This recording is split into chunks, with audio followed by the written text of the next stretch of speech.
Hello everyone, খুব সহজে কীভাবে একটা স্মোকি আইস করা যায়। তো আমি প্রথমে কনসিলার দিয়ে ভালো করে আইসটাকে ব্লেন্ড করে নিলাম। তো এবার আমি একটা রিকর্ডের কাজল ইউজ করছি। কাজল ইউজ করার পর আমি সেখানে নিউড শেডের কালার নিয়ে আমি ভালো করে ব্লেন্ড করতে থাকছি আমার প্রপোর্শনে। তো ভালো করে ব্লেন্ড হয়ে যাওয়ার পর আমি একটা ডার্ক পিঙ্ক কালারের আই শ্যাডো নিয়ে তার উপরে ব্লেন্ড করতে থাকছি যাতে ওই দুটো কালার একসাথে মিক্সড হয়ে যায়। তো তারপরে আমি হালকা ওই কালারটা নিয়ে লোয়ার ল্যাশে দিতে থাকছি এবং জিগজ্যাগ মোশনে দিতে থাকছি।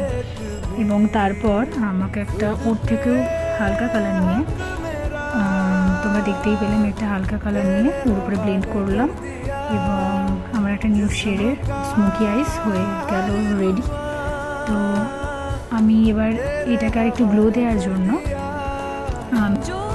একটু শিমার ইউজ করলাম এবং আইব্রোর নিচে একটু শিমার ইউজ করলাম এবং আমি মাস্কারা দিয়ে আমার আই লুকটা কমপ্লিট করলাম। Thank you. ভালো লাগলে একটা লাইক, কমেন্ট, শেয়ার অবশ্যই করবে।